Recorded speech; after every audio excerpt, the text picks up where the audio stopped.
नमस्कार प्रियजनों, अब हम पढ़ने वाले हैं द्विविस्थापन अभिक्रिया के बारे में, जिसे हम उभय विस्थापन या अवक्षेपण अभिक्रिया कहते हैं। तो चलिए सबसे पहले हम इसका डिफिनीशन समझते हैं, फिर इसका एग्जाम्पल समझेंगे और उसके बाद मेरा कॉन्सेप्ट क्लियर हो जाएगा। तो इसका डिफिनीशन क्या कहता है? जब दो यौगिक अपने आयनों या मूलकों की अदला बदली करके दो नए यौगिकों का निर्माण करता है, तब उसे द्विविस्थापन अभिक्रिया कहते हैं। मतलब समझ गए? इस अभिक्रिया में क्या करता है? इससे पहले वाले हमने जो विस्थापन अभिक्रिया देखा या एकल विस्थापन अभिक्रिया देखा, उसमें क्या कर रहा था? एक तत्व कोई मतलब पावरफुल तत्व क्या करता था? कमजोर तत्व के विलयन से उसको विस्थापित कर रहा था। लेकिन यहाँ पर क्या कर रहा है? अदला बदली। इसका मतलब ये हुआ कि मेरा सामान आप रख लो और आपका सामान मैं रख लेता हूँ, यानी अपने आयनों का अदला बदली करे। तब इस प्रकार की अभिक्रिया को हम क्या कहते हैं? द्विविस्थापन या उभय विस्थापन या अवक्षेपण अभिक्रिया। और इसमें कहता है, इसको क्यों हम अवक्षेपण अभिक्रिया कहते हैं? अवक्षेप का मतलब होता है ऐसा ठोस पदार्थ जो अघुलनशील हो, जो क्या हो? अघुलनशील हो, जो द्रव में जल्दी घुलता नहीं हो। और इसे हम इस प्रकार के तीर चिन्ह से सूचित करते हैं, जैसे यहाँ पर दिख रहा है। तो यहाँ पर है, चूंकि इस अभिक्रिया में अवक्षेप बनता है, इसलिए इसे अवक्षेपण अभिक्रिया भी कहते हैं। यानी इस रिएक्शन के बाद क्या होता है? मतलब प्रोडक्ट के रूप में क्या होता है? अवक्षेप यानी प्रीपिकेट बनता है। पीपीटी जिसको हम शॉर्ट फॉर्म में कहते हैं। इसलिए इस रिएक्शन को क्या कहा जाता है? प्रीपिकेटेशन रिएक्शन। यानी समझ गए द्विविस्थापन या उभय विस्थापन या अवक्षेपण अभिक्रिया क्या है? तो जैसे मैं एक एग्जांपल लिए, इससे समझते हैं।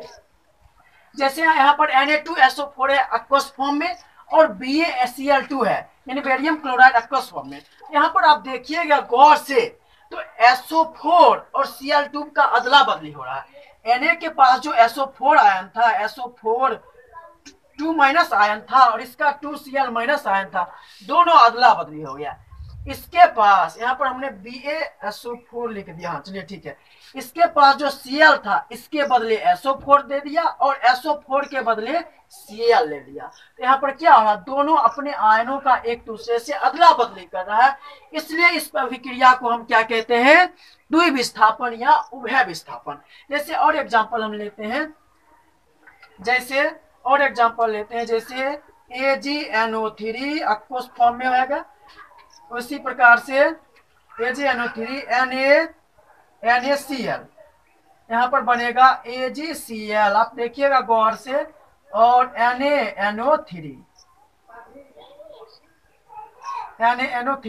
ये प्रीपिकेट है यानी पीपीटी है, इसलिए इसको हम इस प्रकार के नीचे के एरो से दिखाए। तो हम एक मतलब वीडियो सबसे पहला या दूसरा पार्ट था, उसमें आप देख लीजिएगा, इसका लिंक मैं डिस्क्रिप्शन में दे दूंगा। उसमें किस किस चिन्ह का मतलब क्या होता है उसके बारे में हमने डिटेल से बताया। तो यहाँ पर क्या हो रहा है? AgNO3 में Ag प्लस है और NO3 क्या है? माइनस।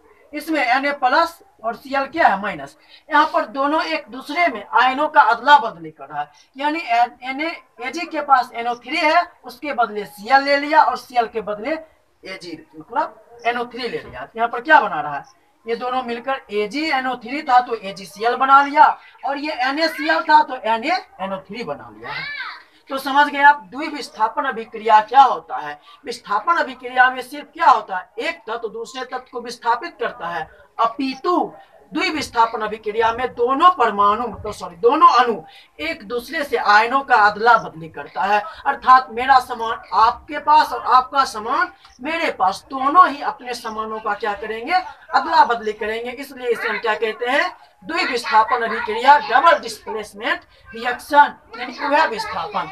चूंकि इस अभिक्रिया में प्रीपिकेट का निर्माण होता है, इसलिए इसे हम प्रीपिकेटेशन रिएक्शन भी कहते हैं, अर्थात अवक्षेपण अभिक्रिया भी कहते हैं। यदि आपसे पूछा जाएगा कि द्विविस्थापन अभिक्रिया को अवक्षेपण अभिक्रिया क्यों कहते हैं, तो हम लिखेंगे चूंकि द्विविस्थापन अभिक्रिया के फलस्वरूप अवक्षेप का निर्माण होता है, इसलिए द्विविस्थापन अभिक्रिया को हम अवक्षेपण अभिक्रिया भी कहते हैं। तो चलिए आज भर के लिए इतना ही, आगे के वीडियो में मिलते हैं। धन्यवाद।